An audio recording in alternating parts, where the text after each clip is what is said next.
నమస్తే, నేను Vamshi. Welcome to special drive. ఆంధ్రప్రదేశ్లో పొలిటికల్ గ్రౌండ్ ఫుల్ స్వింగ్లో ఉంది. క్రికెట్ మైదానంలో స్పిన్ బాల్ వేస్తే వికెట్ ఖాయమన్నట్టుగా సాగిపోతుంది. వైసీపీ అధికారంలో ఉన్న సమయంలో వైసీపీదే రాజ్యం. టీడీపీ నేతలు చంద్రబాబు సహా పలువురు సీనియర్ లీడర్లు అప్పట్లో జైలు బాట పెట్టారు. ఇప్పుడు సీన్ మారిపోయింది. ఎన్డీఏ కూటమి సర్కార్ అధికారంలోకి వచ్చింది. అంతే, వైసీపీలో పనిచేసిన మాజీ మంత్రులు కూడా జైలుకు దారితీస్తున్నారు. సింగయ్య ప్రమాదంలో జగన్పై కూడా కఠినమైన కేసు నమోదైంది. అందుకు తగ్గట్టుగానే నేతల మాటలు కూడా తూటలు పేలినట్టు పేలుతున్నాయి. AK-47 గన్ బుల్లెట్స్లా దూసుకొచ్చేస్తున్నాయి నేతల మాటలు. మొన్నటి వరకు రప్ప రచ్చ కొనసాగింది. దానికి కౌంటర్గా గేర్ మార్చేశారు AP deputy CM Pawan Kalyan. ఆంధ్రప్రదేశ్లో ఉన్నది మెతక ప్రభుత్వం కాదని, శాంతి భద్రతలకు భంగం కలిగిస్తే సహించే ప్రసక్తే లేదని తీవ్రస్థాయిలో హెచ్చరించారు. ఇక ప్రజల మధ్య భయాందోళనలు సృష్టించాలనుకుంటే ఊరుకోమని తేల్చి చెప్పారు పవన్ కళ్యాణ్. ఏకంగా తొక్కి నారతీస్తాం, కాలుకు కాలు, మక్కికి మక్కి తీసేస్తామంటూ ప్రత్యర్థులకు గట్టి వార్నింగ్ పంపారు జనసేన అధినేత deputy CM Pawan Kalyan. Rowdyism కానీ, వారి అసాంఘిక విధానాలు కానీ, వారి ఎనార్కిస్ట్ అప్రోచ్ కానీ ఏమాత్రం మారలేదు. పోలీస్ అధికారులు వాళ్ళని అరెస్ట్ చేసి నిలువరిస్తే మటుకు మీరు ఎక్కడ విదేశాల్లో ఉన్న వెంటాడుతామనే ఈ స్టేట్మెంట్స్ చాలా ఇబ్బంది కలిగిస్తాం. ఇలాంటి అసాంఘిక చర్యల్ని ఏమాత్రం సహించం. ముఖ్యంగా ఆడపిల్లల భద్రత, గొంతుకులు కోస్తాం, కుత్తుకలు కోస్తాం, ఇలాంటి నినాదాలకి భయపడే వాళ్ళం ఎవరూ లేము ఇక్కడ. అలాంటివన్నీ చూసే మిమ్మల్ని మీలాంటి వాళ్ళని ఎదుర్కొని ఇక్కడ దాకా వచ్చాం. ఇలాంటి పిచ్చి బెదిరింపులు కానీ, పనికి మాలిన బెదిరింపులు కానీ దయచేసి చేయకండి. తాటాక చప్పులకి ఇక్కడ ఎవరు భయపడేవారు లేరు. ఇంకా సంస్కారం ఉంది కాబట్టి, మాట మీద గౌరవం ఉంది కాబట్టి ఇంకా చాలా పద్ధతిగా మాట్లాడుతున్నాం. మళ్ళీ ఆ ప్రభుత్వం వస్తే ఏమవుతుంది? ఆ ప్రభుత్వం రావట్లేదు. రోడ్ల మీదకి వచ్చి బ్యానర్లు పట్టుకొని గొంతుకులు కూసేస్తాం. సినిమాలు చెప్పడానికి చాలా బాగుంటాయి ఇవి. నేను సినిమాల నుంచి వచ్చిన వాడిని. సినిమాలు చెప్పడానికి చాలా బాగుంటాయి. నిజ జీవితంలో అవి నమ్మి మోసపోకండి. మక్కిలు ఇరకొట్టు కింద కూర్చోబెడతాం. జాగ్రత్త, పిచ్చి వేషాలు వేయకండి ఎవరు కూడా. ఇక ఈ మధ్య ప్రతిపక్షాలు చేస్తున్న హంగామాపై కూడా ఘాటుగానే మాట్లాడారు పవన్ కళ్యాణ్. రోడ్ల మీదకు వచ్చి బ్యానర్లు, ప్లకార్డులు పట్టుకొని నరుకుతాం, చంపుతాం అంటున్న వారికి కూడా చురకలంటించారు. అవి సినిమా డైలాగులకు పనివస్తాయి కానీ పొలిటికల్గా పనిచేయవంటూ ప్రతిపక్షాన్ని తూర్పారపట్టారు. పవన్ మాటల్లో ప్రతి పదం కూడా వైసీపీ లీడర్లు, క్యాడర్ను ఉద్దేశించి చేసినవే అని స్పష్టంగా అర్థమవుతోంది. ఎందుకంటే ఈ మధ్య ఏపీలో డైలాగ్ వార్ జోరుగా సాగుతోంది. వెటకారాలు, వ్యంగ్యాస్త్రాలు బాణాళ్లా గుచ్చుకుంటున్నాయి. ఎవరు ఎవరికి తక్కువ కాదన్న లెవెల్లో పంచులు పేల్చేస్తున్నారు. జగన్ రెంటపాళ్ల టూర్ తర్వాత మొదలైన సినిమా డైలాగ్ వార్ నడుస్తూనే ఉంది. అంతకుముందు 2 టూర్లలోనూ రచ్చ జరిగినా కూడా అంతగా డైలాగులు పేలలేదు. రప్ప ఇష్యూని మాత్రం ప్రభుత్వం శాంతి భద్రతల కోణంలో చూసింది. ప్రమాదంలో చనిపోయిన సింగయ్య ఇష్యూ కూడా కేసు వరకు వెళ్ళింది. పోలీసుల దర్యాప్తును వేగవంతం చేసింది సర్కార్. కూటమి సర్కార్ ఏడాది పాలన సక్సెస్ సందర్భంగా జరిగిన సమావేశంలో పవన్ చేసిన హాట్ కామెంట్స్ ఇప్పుడు సంచలనం సృష్టిస్తున్నాయి. ఈ డైలాగుల వారు ఎక్కడి వరకు వెళ్లనున్నాయి? పొలిటికల్ గా ఇది కామన్ గా మారుతుందా? పొలిటికల్ నేతల పంచులకి సెన్సార్షిప్ లేదా అన్నదే ఇప్పుడు పెద్ద ఎత్తున చర్చ నడుస్తోంది. నారా చంద్రబాబు గారి నాయకత్వంలో ఉన్న కూటమి ప్రభుత్వం మంచి ప్రభుత్వం, మెతక ప్రభుత్వం కాదు. ఇది సమర్థవంతమైన ప్రభుత్వం, అభివృద్ధి చేసే ప్రభుత్వం, కానీ మెతక ప్రభుత్వం కాదు ఇది. పిచ్చి వేషాలు వేస్తే తొక్కి నార తీస్తాం, గుర్తుపెట్టుకోండి. మళ్ళీ ప్రజల్లో భయాందోళన చేద్దామని పిచ్చి వేషాలు వేస్తే ఏ మాత్రం ఉపేక్షించాం. అధికారులకు కూడా మేము అదే అప్పీల్ చేస్తున్నాం. మీరు దయచేసి any anti constitutional, any anti government, please kindly take care and make sure you implement the law. Make sure it should be with in the legal framework.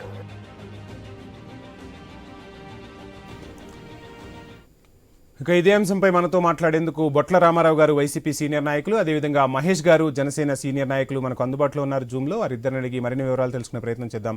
Ramarao గారికి, మహేష్ గారికి ముందుగా నమస్కారం అండి. Good afternoon sir.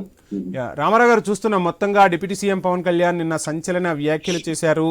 రప్ప డైలాగులు అవి సినిమాల్లో పనిచేస్తాయి కానీ పొలిటికల్ గా పనిచేయవు. శాంతి భద్రతల విషయంలో ఎవరు ఉపేక్షించినా తాట తీస్తామంటూ ఒక రకంగా హార్డ్ కమెంట్స్ చేశారు పవన్ కళ్యాణ్. ఈ కమెంట్స్ ని ఎలా చూస్తున్నారు, ఏం చెప్తారు?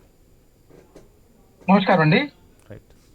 పవన్ కళ్యాణ్ గారికి నిబద్ధత లేదండి. ఆయన ప్యాకేజీల కోసం రాజకీయాలకు వచ్చారు కదా తప్ప ఆయన ప్రజల పట్ల ఏమాత్రం కూడా నిబద్ధత లేదండి.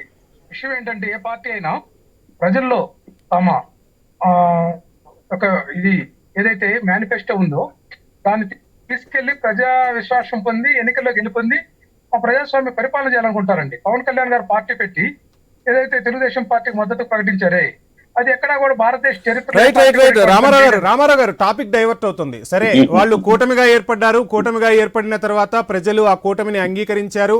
వాళ్లకు జనసేనాని పవన్ కళ్యాణ్ నాయకత్వాన్ని ప్రజలు సమర్థించారు. గెలిచిన ప్రతి చోట వాళ్ళు గెలిచారు. అది అంతా అయిపోయిన సినిమా. ఇప్పుడు ఈ విషయం అంటే నిన్న చేసిన కమెంట్స్ కి సంబంధించి ఏం చెప్తారు? ఇప్పుడు ఆయన ప్రభుత్వంలో డిప్యూటీ సీఎం గా కొనసాగుతున్నారు. శాంతి భద్రతల విషయంలో ఎటువంటి విఘాతాలు కలిగినా సహించే ప్రసక్తే లేదని చెప్పారు.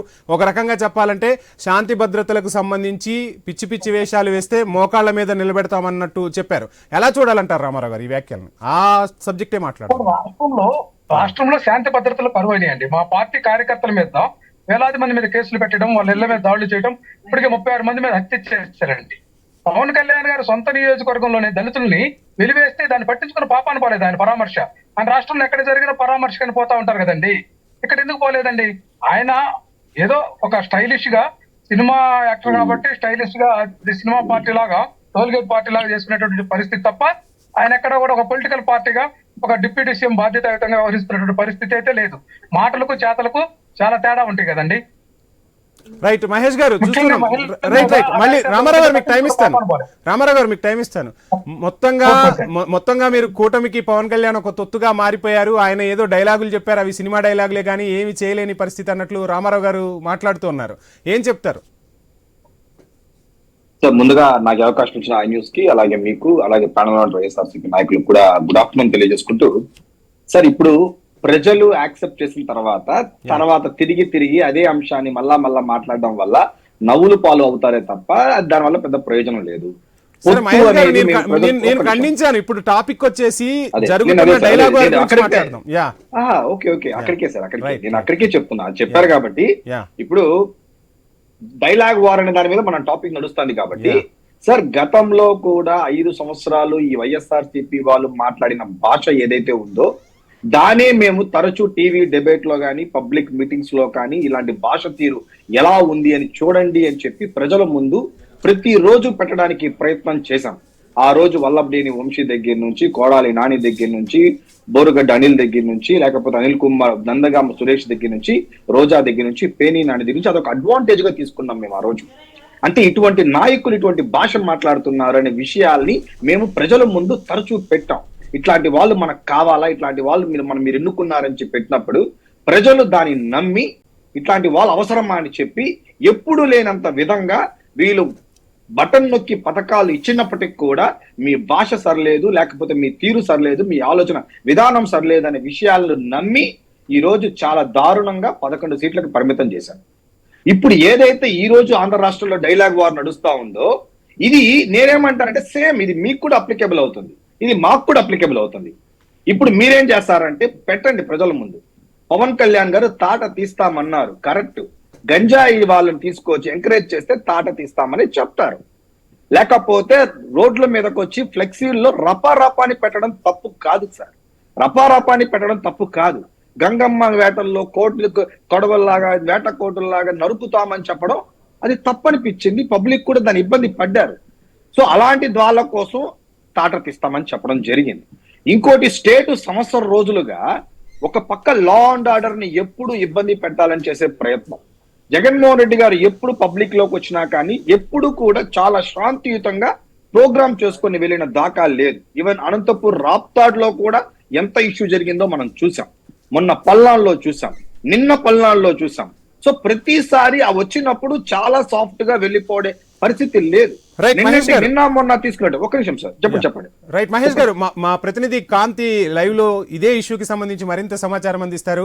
కాంతి, చూస్తున్నాం మొత్తంగా ఏపీలో డైలాగ్ వార్ అయితే నడుస్తోంది. ఒకవైపు ఆంధ్రప్రదేశ్ ప్రజలు మాత్రం సుస్థిర ప్రభుత్వం కావాలి, మాకు ఉపాధి కావాలి, ఉద్యోగ అవకాశాలు కావాలి, ఆంధ్రప్రదేశ్ అభివృద్ధి చెందాలి అని ప్రజలు కోరుకుంటున్నారు. కానీ డైలాగ్ వార్ అనేది మొత్తంగా ఇప్పుడు వచ్చే సంస్థలకు కాస్త ఇబ్బందికరంగా మారే పరిస్థితులు కనిపిస్తున్నాయి. మొత్తంగా ఈ డైలాగ్ వార్ చుట్టూనే ఆంధ్రప్రదేశ్ రాజకీయం నడుస్తుంది. ఎలా చూడాలంటారు? ఏం చెప్తారు? వంశీ, నిన్న ఏదైతే సుపరిపాలన తొలి అడుగు సమావేశంలో డిప్యూటీ సీఎం పవన్ కళ్యాణ్ ఏదైతే జగన్మోహన్ రెడ్డి చేసినటువంటి వ్యాఖ్యలపైన తీవ్రంగానే స్పందించారని చెప్పాలి. సజ్జనుడికి కోపం వస్తే అడవి కూడా ఆపలేదు అంటూ ఆయన ఏదైతే మొదలుపెట్టి జాగ్రత్తగా ఉండకపోతే, మాట్లాడే ముందు ఒక ఆలోచించి మాట్లాడకపోతే ప్రస్తుతం ఉన్నటువంటి ప్రభుత్వం చూస్తూ ఊరుకునే పరిస్థితి లేదు అంటూ భారీగానే హెచ్చరికలు జారీ చేశారని చెప్పుకోవాలి. ప్రస్తుతం ఏదైతే ఆ డైలాగ్కి అంటే జగన్మోహన్ రెడ్డి వాడినటువంటి ఆ డైలాగ్ ఏదైతే ఉందో డైలాగ్కి సంబంధించి రాష్ట్ర వ్యాప్తంగా కూడా దానికి ఒక పెద్ద ఏమంటారంటే ఒక వార్ అయితే నడుస్తూ ఉంది. డైలాగ్ వారే కంటిన్యూ అవుతోంది. అయితే ఈ వార్ వెనకాల అంటే ఆ డైలాగ్ చెప్పడం అనేది పోలీస్ ఎవరైతే సినిమాల్లో ఈ డైలాగ్ని యూజ్ చేయొచ్చు, దానికి సంబంధించి సినిమాల వరకు అది పరిమితం కావాలి. ప్రజాస్వామికంగా మనం రాజకీయాల్లో ఉన్నప్పుడు ఖచ్చితంగా దానిని అంటే ఒక మాజీ ముఖ్యమంత్రిగా పనిచేసినటువంటి వ్యక్తి ఇటువంటి మాటలు మాట్లాడటం కరెక్ట్ కాదు అంటూ కూడా అటు కూటమి నాయకులంతా కూడా దీనిని ఏకపక్షంగా ఖండిస్తున్న పరిస్థితి. కేవలం కూటమి నాయకులు మాత్రమే కాదు, రాష్ట్ర వ్యాప్తంగా ప్రతి ఒక్కరూ కూడా దీన్ని ఆ డైలాగ్ను అయితే ఖండిస్తూ ఉన్నారు. కేవలం వైసీపీకి సంబంధించినటువంటి నాయకులు కార్యకర్తలు మాత్రమే దానిని ప్రోత్సహిస్తున్న పరిస్థితి ఉంది. అయితే ఎవరైతే కార్యకర్త కానీ నాయకుడు కానీ ఖచ్చితంగా నాయకుడు ఎట్లా ఏ బాటలో నడిస్తే ఖచ్చితంగా కార్యకర్తలు కూడా అదే బాటలో నడుస్తారు. శాంతియుతంగా నడిచే ప్రభుత్వం అయితే ఎన్డీఏ కూటమి ప్రభుత్వం కాదు అంటూ నిన్న పవన్ కళ్యాణ్ చేసినటువంటి వ్యాఖ్యలు మళ్ళీ కూడా దానిని ఏదైతే ఆ డైలాగ్ వార్కి మరి కూడా ఆజ్యం పోసినట్లుగా అయింది. అయితే దీనికి సంబంధించి మాత్రం కూటమి ప్రభుత్వం ఖచ్చితంగా అటువంటి వ్యాఖ్యలు చేసిన వారిని ఎవరిని కూడా ఊరుకునే పరిస్థితి లేదు. ఇవాళ ఇదైంది, రేపొద్దున ఇంకోటి అవ్వకుండా చూసుకునే బాధ్యత మాకుంది. ప్రస్తుతం మేము ప్రభుత్వంలో సుపరిపాలనను అందిస్తూ ప్రజలకు ఏదైతే కావాల్సినటువంటి మౌలిక సదుపాయాలు కావచ్చు, రాష్ట్ర ఆర్థిక పరిస్థితిని కావచ్చు, ఇవన్నీ కూడా మెరుగుపరిచే పనిలో ఉన్నాం. కాబట్టి ఖచ్చితంగా వాటిలన్నింటినీ దృష్టిలో పెట్టుకుని ముందుకు వెళ్ళాలి తప్ప వీటిలన్నింటినీ కూడా ప్రోత్సహించే పరిస్థితి అయితే ప్రస్తుతం లేదు. అధికారులు, నాయకులు, పోలీసులు కూడా ఇటువంటి వాటిని ప్రోత్సహించకుండా ఖచ్చితంగా చర్యలు తీసుకోవాలని కూడా పవన్ కళ్యాణ్తో పాటు కూటమి నాయకులు చెప్తూ ఉన్నారు. Vamshi. Right Kanti, thank you Kanti. So Ramarao garu, మొత్తంగా చూస్తున్నాం అంటే ప్రజల కోసం ప్రతిపక్షం ఏదైతే ఉంటుందో ప్రతిపక్షము ప్రజా సమస్యల్ని లేవనెత్తాలి, ప్రజా సమస్యల కోసం ధర్నాలు చేయాలి. కానీ వీళ్ళ హంగు కోసం, ఆర్భాటం కోసం, వీళ్ళ ఉనికిని కాపాడుకోవటం కోసం ధర్నాలు చేస్తున్నారు, రాస్తారోకోలు చేస్తున్నారు, శాంతి భద్రతలకు విఘాతం కలిగించే ప్రక్రియలు చేస్తున్నారు, జన సమీకరణ చేసి జనాల ప్రాణాలు కూడా పోగొడుతున్నారని చెప్పి కూటమి నేతల నుంచి వినిపిస్తున్న మాట ఏం చెప్తారు? ఇక్కడ ఒక అంశం అండి, ఇప్పుడు ప్రజాస్వామ్యంలో ప్రజలకు బాధ్యతాయుతంగా పరిపాలన అందించాల్సినటువంటి బాధ్యత ప్రభుత్వాన్ని అయితే ఆ ప్రభుత్వం చేసేటటువంటి పొరపాట్లను కానీ ఇచ్చినటువంటి హామీల్ని అమలు చేయడంలో కానీ ప్రజలను హింసాత్మకమైనటువంటి ధోరణి కానీ ప్రజలను ఏదైతే పట్టించుకోకుండా వారికి ఇవ్వాల్సినటువంటి రావాల్సినటువంటి పథకాలు కానీ వీటి అంశంలో ప్రతిపక్ష పార్టీగా పనిచేస్తుంటే దాన్ని ఎట్లా మీరు అనుమతులు అని చెప్పేసి అదిగాక మా నాయకుడు జగన్మోహన్ రెడ్డి గారు నిన్న చెప్పారు, ఏదైతే Z+ కేటగిరీ ఉన్నటువంటి వ్యక్తి వాహనానికి సంబంధించి మీరు ఎక్కడ బాధ్యతాయుతంగా భద్రతా దళాలు ఎక్కడ లేవు కదండి. Z+ కేటగిరీ అంటే అదా? ఇక్కడ ఈ యొక్క ప్రభుత్వం యొక్క వైఫల్యం, కక్షపూరితమైనటువంటి చర్యలకు ప్రాధాన్యత ఇస్తున్నారు తప్ప నిజంగా పరిపాలన విషయంలో ప్రతిపక్ష నాయకుడు కల్పించాల్సినటువంటి రక్షణ ఏదైతే మాజీ ముఖ్యమంత్రిగా ఆయన Z+ కేటగిరీలో ఉంటే ఆయన కల్పించాల్సినటువంటి రక్షణ కానీ భద్రతా వైఫల్యం తీవ్రంగా ఉంది. దాన్ని కప్పిపుచ్చుకొని ఏదైతే ఎస్పీ గారు ఈ యొక్క ఘటనలో చనిపోయినటువంటి సింగయ్య అనే వ్యక్తిని ఢీకొట్టింది వేరే ప్రైవేట్ వాహనం అని స్టేట్మెంట్ ఇచ్చి అదే ఎస్పీ మరలా రివర్స్ స్టేట్మెంట్ ఇస్తున్నారంటే ఇక్కడ ఈ పరిపాలన ఏ విధంగా ఎంత ఇబ్బందికరమైనటువంటి పరిస్థితి ఉంది, ఎంత ఒత్తిడి ఉంది, ఎంత కుట్రపూరితమైనటువంటి క్షుద్ర రాజకీయాలు చేస్తున్నారు, ఎంత కక్షపూరితమైనటువంటి రాజకీయాలు చేస్తున్నారో అర్థం కావట్లేదంటే పవన్ కళ్యాణ్ గారు ఈ రోజు తొక్కి నారదీస్తామని మాట్లాడుతున్నారు. గతంలో వైసీపీ నాయకులను కార్యకర్తలను కొడకల్లారని మాట్లాడాడు కదండి. ఎంత హీనంగా బూతులు తిట్టినటువంటి వ్యక్తి ఈ రోజు మరల వత్తాసు పలుకుతూ ఇప్పుడు ఏదైనా సరే పవన్ కళ్యాణ్ గారు మాట్లాడాల్సింది అక్కడ సమస్యను సెటిల్ చేయడానికి ఏదన్నా మంచి మాట మాట్లాడుతుంటే పవన్ కళ్యాణ్ గారికి ఆ డిప్యూటీ సీఎం హోదాలో ఎవరైనా కూడా దానికి ఓహో మంచిగా మాట్లాడినట్టు ఇతను అనుకుంటారు. అతను మాట్లాడాల్సింది మాట్లాడుకోకుండా ఉన్న విషయం మాట్లాడకుండా తప్పుదారిలో మరలా ఇంకా ఏదో బెదిరింపు దూరంలో మాట్లాడితే ఈయన పవన్ కళ్యాణ్ గారు ఉడతూపులకు ఎవరు భయపడరండి. 4 నెలల నుంచి కనిపించలేదండి సనాతని. ఎక్కడ సింహాచలంలో ఘటన జరిగితే ఎందుకు ఈ సనాతని ఎక్కడికి పోయాడండి? సనాతన ధర్మం అంటాడు, చేగువేరా అంటాడు, కమ్యూనిస్ట్ టాపిక్ మళ్ళీ డైవర్ట్ చేస్తున్నారు. రామారావు గారు ఒక మనిషి. రామారావు గారు. ఎన్ని చోట్ల మీకెందుకండి రామారావు గారు డైలాగ్ రామారావు గారు మీకెందుకండి రామారావు గారు చెప్పాడు కదండి. రామారావు గారు ఎందుకండి అదంతా? రామారావు గారు రామారావు గారు రామారావు గారు స్ట్రైట్ పాయింట్ రామారావు గారు స్ట్రైట్ పాయింట్. నా వాయిస్ వినపడుతుందా మీకు? రామారావు గారు నా వాయిస్ వినపడుతుందా? ఏంటి నష్టం? రామారావు గారు మహేష్ గారు ప్లీజ్ ప్లీజ్ ప్లీజ్ రామారావు గారు నా వాయిస్ మీకు వినపడుతుందా? మహేష్ గారు ప్లీజ్ మహేష్ గారు ప్లీజ్ మహేష్ గారు ప్లీజ్ డిబేట్ కంటిన్యూ చేద్దాం మహేష్ గారు ప్లీజ్ మహేష్ గారు ప్లీజ్ మహేష్ గారు ప్లీజ్ మహేష్ గారు ప్లీజ్ మహేష్ గారు ప్లీజ్ ప్లీజ్ నేను మాట్లాడతాను. మీ ఇద్దరు మాట్లాడుకోవడం కోసం మీ డైలాగ్ వారి కోసం కాదు సార్. సార్ మీ ఇద్దరు మాట్లాడుకోవడం కోసం మీ డైలాగ్ వారి కోసం కాదు ఐ న్యూస్ డిబేట్ చేపట్టింది. ఖచ్చితంగా సార్ ఇక్కడే మాట్లాడనివ్వండి ప్లీజ్. మీ ఇద్దరి డైలాగ్ వారి కోసం కాదు ఐ న్యూస్ డిబేట్ చేపట్టింది. ప్రజా సమస్యల పరిష్కారం కోసం ఈ రోజు ఐ న్యూస్ డిబేట్ చేపట్టింది. ఖచ్చితంగా ఇద్దరు సహకరించవలసిందిగా కోరుతున్నాం. రామారావు గారు, మొత్తంగా మీరు చెప్పినట్టుగా అంటే జగన్ బయటికి వస్తే శాంతి భద్రతలు కల్పించలేకపోతున్నారు, దానివల్లే ఇదన్నీ జరుగుతున్నాయి ఘటనలు అంటే కూటమి సర్కార్ ఏం చెప్తుంది అంటే వచ్చినప్పుడు ఆ డైలాగ్స్ అనేవి ఒక కార్యకర్తలు వారికి ఉక్రోషం ఉండొచ్చు, ఆవేశం ఉండొచ్చు. ఒక నాయకుడిగా ఆవేశాన్ని తగ్గించాల్సిన బాధ్యత నాయకుడిపై ఉంటుంది. ఆ విధంగా కాకుండా ఆ వ్యాఖ్యల్ని సమర్థించడం ఎంతవరకు కరెక్ట్ అని చెప్పి కూటమి నేతలు ప్రశ్నిస్తున్నారు. దీనికి ఏం చెప్తారు? ఇక్కడ మా పార్టీ నాయకుడు మా నాయకుడు సమర్థించడం కాదండి. అక్కడ ఒక మీడియా మిత్రులు అడిగినటువంటి ప్రశ్నలకు ఆన్సర్ చేశారు. దాంట్లో అసలు అక్కడ మేమేమి దాచుకోవట్లేదే. దీనికి శ్రీకారం చుట్టింది ఎవరు అనేది కూడా చూసుకోవాలండి. రెడ్ బుక్ అని వేసి బ్లడ్ బుక్ ని తీసుకొచ్చి లోకేష్ గారు ఒక తెలుగుదేశం పార్టీ జాతీయ ప్రధాన కార్యదర్శి ఉన్నటువంటి వ్యక్తి యువకాలం వేదికగా బెదిరింపులకు దిగాడు కదండి. ఇది ప్రజాస్వామ్యం చెప్పండి? డెమోక్రసీకి ఇదే నా నిర్వచనం చెప్పండి? అసలు రెడ్ బుక్ ఏంటి? రెడ్ బుక్ అంటే ఏంది? బ్లడ్ కలర్ ను చూపించి మేము బెదిరిస్తూ పోయినటువంటి సంస్కృతికి శ్రీకారం చుట్టింది వాళ్ళే కదా. అంటే దాన్ని మేము ఎదుర్కోవాల్సిన అవసరం లేదా?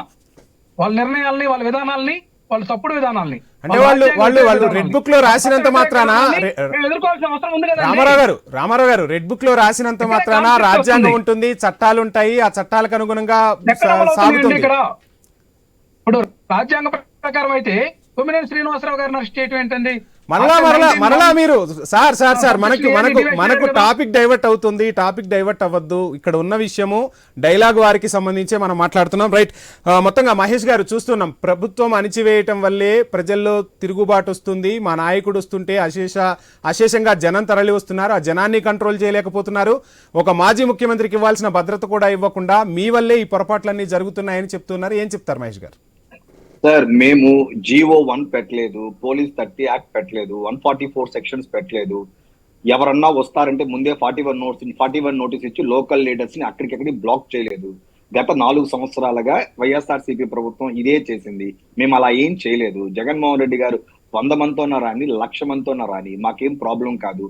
వచ్చిన పని చేసుకొని పోతే మంచిది. మధ్యలో ఎవరో పరామర్శించేటప్పుడు రప్పా నరుకుతామనే ప్లాకార్డ్ అనేది అది ఏ మెసేజ్ ఇస్తుంది? ఈ రోజు స్టేట్ లో లా అండ్ ఆర్డర్ తప్పాలని మీ యొక్క ప్రయత్నం మీరు చేస్తున్నారా? ఈ రోజు కూటమి ప్రభుత్వంలో పెట్టుబడులు అట్రాక్ట్ అవ్వడానికి మీకు ఇష్టం లేదా? లేదు ఇక్కడ కంపెనీస్ వచ్చేది మీకు ఏమైనా ఇష్టం లేదనే అనే విధంగా ఈ యొక్క వైఎస్ఆర్సీపీ వాళ్ళు గత సంవత్సరం రోజులుగా వీళ్ళ పని ఇదే చేస్తున్నారు వీళ్ళు. కాబట్టి ఇంకా మీట గానీ ఇదే మీరు కంటిన్యూ చేస్తే దానికోసం నిన్న డిప్యూటీ సీఎం గారు చాలా సీరియస్ గా చెప్పారు. ఇంకోటి ఏంటంటే అక్కడ కేవలం రాజకీయ నాయకులు మాత్రమే లేదు, అక్కడ అధికారులు కూడా ఉన్నారు. ఎందుకంటే మీరు కరెక్ట్ గా ఏముందో దాని పని చెయ్యండి, మీరు ధైర్యంగా ముందుకెళ్ళండి, ఎటువంటి చర్యలు తీసుకుంటారో తీసుకోండి అన్నారు. ఎందుకంటే ఈ రోజు లా అండ్ ఆర్డర్ చాలా ఇంపార్టెంట్ సార్. ఒక ఎగ్జాంపుల్ మీ ముందు పెడతా. 2017 బిఫోర్ యూపీలో ఉన్నటువంటి పరిస్థితి ఏంటి, 2017 తర్వాత యోగి గారు వచ్చిన తర్వాత యూపీలో పరిస్థితి ఏంటి? అంతకు ముందు వరకు జంగిల్ రాజ్ అని చెప్పి యూపీని అందరూ పోల్చేవాళ్ళు. ఆ రోజు తర్వాత ఏం జరిగింది? అక్కడ ఉన్నటువంటి యాంటీ సోషల్ ఎలిమెంట్స్ ని పక్కకు తీసే ప్రయత్నంలో ఏదైతే ఆ రోజు యోగి ప్రభుత్వం చేసిందో అక్కడ ఆయన మీద వ్యతిరేకత రాలేదే. తిరిగి రెండోసారి కూడా ఆయన గెలిచారే. అంతేగాని ఆపోజిట్ ప్రతిపక్షంలో వాళ్ళని దాడి చేశారని సమాజ్వాదీ పార్టీనో లేకపోతే ఇంకొక BSP పార్టీనో మాట్లాడలేదే. ఇదే ఆంధ్రాలో కూడా జరుగుతుంది. We are against to social elements, not YSRCP. Social element, సమాజానికి వ్యతిరేకంగా ఉన్నటువంటి సంఘ విద్రోహులకి ఈ యొక్క కూటమి ప్రభుత్వం తాట తీస్తామని చెప్పామే తప్ప అది వైఎస్ఆర్సీపీ పార్టీ వాళ్ళనో, వైఎస్ఆర్సీపీ ప్రతినిధులను, వైఎస్ఆర్సీపీ కార్యకర్తలకు కాదు. If they own they are అనుకుంటే మేమేం చేయలేము. ఇక్కడ గంజాయి మూటాలకి చెప్పినాం, దొంగలకి చెప్పినాం, వాళ్ళకి చెప్పాం తప్ప ఇక్కడ ఏ వైఎస్ఆర్సీపీ పార్టీకి చెప్పలేదు. సో ఈ కూటమి ప్రభుత్వం యాంటీ సోషల్ ఎలిమెంట్స్ కి అగైనెస్ట్ అలాంటి వాళ్ళని ఖచ్చితంగా తాట తీస్తామని మరొకసారి మా అధినేత చెప్పడమే కాదు, కూటమి ప్రభుత్వం కూడా బలంగా చెప్తుంది.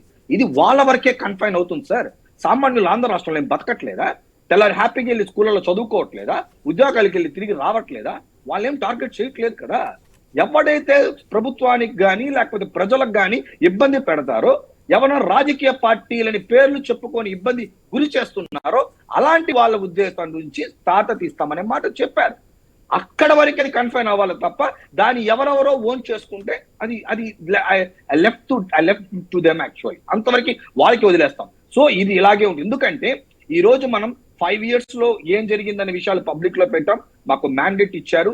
ఈ రోజు మా పని ఇన్వెస్టర్స్ ని అట్రాక్ట్ చేయడం, వెల్త్ ని క్రియేట్ చేయడం, మేము చెప్పిన హామీలు నెరవేర్చడం, ఆ ప్రాసెస్ లో ఉన్నాం. నిజంగానే మేము మాట్లాడే భాష వీళ్ళకి ఇబ్బందికరంగా ఉన్నట్టయితే మీరు ప్రజల ముందు పెట్టండి, హ్యాపీగా పెట్టండి. మేము గతంలో పెట్టాం. ఆంధ్ర రాష్ట్రంలో భాష దరిద్రంగా ఉండడం వల్ల, వాడిన భాష సరిగా లేకపోవడం వల్ల కొన్ని 100 సీట్లు పోగొట్టుకున్నటువంటి గత ఎలక్షన్ లో చూసాం. కేవలం 5-6 మంది నాయకులు మాట్లాడిన మాట తీరు వల్ల కొన్ని 100 సీట్లు పోయినాయన్న విషయం ఉంది. మీరు యూజ్ చేయండి. మహేష్ గారు చెప్పండి. ఫైనల్ గా ఎలక్షన్ ముందు పవన్ కళ్యాణ్ ఇటువంటి డైలాగులు వాడారు, సంవత్సరం పాటు పరిపాలనలో నిమగ్నం అయిపోయారు, మొత్తంగా పాలన సాగించారు. మరలా అంటే ఏదైతే ఏడాది పాలన పూర్తి చేసుకున్న సందర్భంగా నిన్న సభ ఏర్పాటు చేశారో ఆ సభా వేదికగా డైరెక్ట్ గా వార్నింగ్ ఇవ్వటాన్ని ఎలా చూడాలంటారు? అంటే మళ్ళీ పాత పవన్ కళ్యాణ్ మనం చూడబోతున్నామా డైలాగ్ వార్నింగ్స్ లో?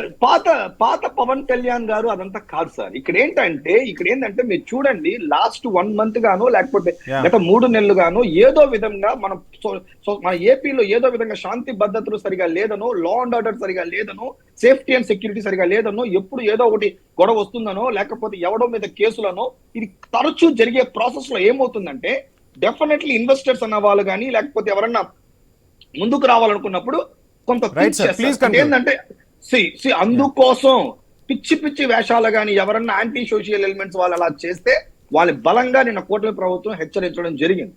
ఇది వైఎస్ఆర్సీపీ పార్టీని ఇంకొకరినో అనడం కాదు. కాబట్టి ఈ ప్రభుత్వానికి సంక్షేమం ముఖ్యం, లా అండ్ ఆర్డర్ ముఖ్యం. కాబట్టి ఎవరన్నా కానీ అటు ఇటు కానీ లైన్ దాటి మాట్లాడినా, ప్రజలను ఇబ్బంది పెట్టినా, భయాందోళనకి గురి చేసినా డెఫినెట్లీ వాళ్ళ మీద స్ట్రింజెంట్ యాక్షన్స్ అనేది ఈ కూటమి ప్రభుత్వం తీసుకుంటుందని నిన్న మా డిప్యూటీ సీఎం గారు చెప్పారు. కూటమి ప్రభుత్వం కూడా తెలియజేస్తున్నాం. రామారావు గారు, మొత్తంగా చూస్తున్నాం మేము అభివృద్ధి సంక్షేమం 2 కళ్ళుగా ముందుకు సాగుతున్నాం. రాష్ట్రంలోకి పెట్టుబడులు వరదల వచ్చే పరిస్థితి కనిపిస్తుంది. ఇటువంటి టైంలో ఏం చేయాలో తెలియక అలజడులు సృష్టిస్తూ ఉన్నారు.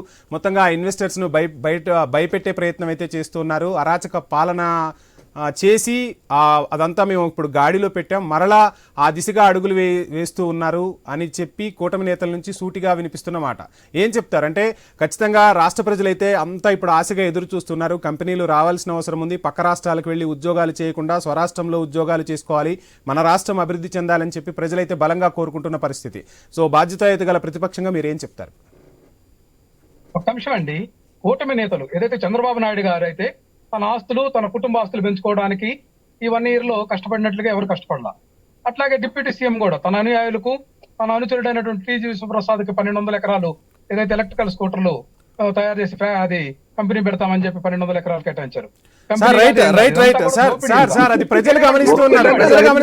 మీరు ప్రజల కోసం బాధ్యతాయుత ప్రతిపక్షంగా ఏం చేయబోతున్నారు?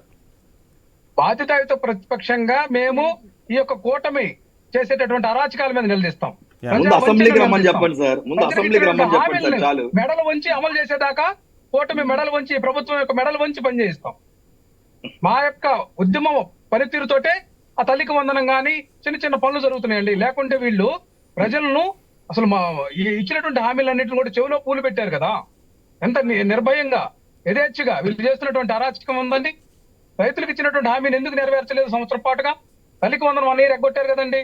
ఇప్పుడు ఫ్రీ బస్సులు మహిళలకు అని చెప్పేసి మోసం చేశారు కదా. మహిళలకు 1500 ఇస్తామన్నది ఎటుపోయిందండి? సో మొత్తంగా రామారావు గారు ఫైనల్ గా ఈ డైలాగ్ వార్స్ లేకుండా ఒక మంచి బాధ్యతాయుత గల ప్రతిపక్షంగా ఎక్కడికక్కడ ప్రభుత్వాన్ని నిలదీసే ఇదిగా కార్యక్రమాలు చేపట్టబోతున్నారా? ఒక అంశం అండి, మేము ప్రజల పట్ల, ప్రజల్లో నుంచి ఉండేటటువంటి ఆలోచన విధానంతో ఉద్యమ కార్యాచరణ తీసుకొని ఈ ప్రభుత్వం చేస్తున్నటువంటి తప్పులను ఎప్పటికప్పుడు ఎండగట్టి ప్రజలకు మంచి పరిపాలన అందించేదాకా మేము పోరాడతామండి. రైట్ రైట్ మేము వైఎస్ఆర్సీపీ యా మనకు టైం అయిపోయింది. డిబేట్ లో పాల్గొన్న రామారావు గారికి అదేవిధంగా మహేష్ గారికి ఐ న్యూస్ తరపున స్పెషల్ థ్యాంక్స్. మొత్తంగా బాధ్యతాయుత గల ప్రతిపక్షం ప్రభుత్వానికి సలహాలు ఇవ్వాలి. ప్రభుత్వం కూడా ప్రజలు ఏవైతే ఆశించారో ఆ ఆశలకు అనుగుణంగా పాలన సాగించాలి. ఆంధ్రప్రదేశ్ అభివృద్ధి పదంలో నడవాలని మనమందరం కూడా కోరుకుందాం. ఇది ఇవాల్టి స్పెషల్ డిబేట్. చూస్తూనే ఉండండి ఐ న్యూస్.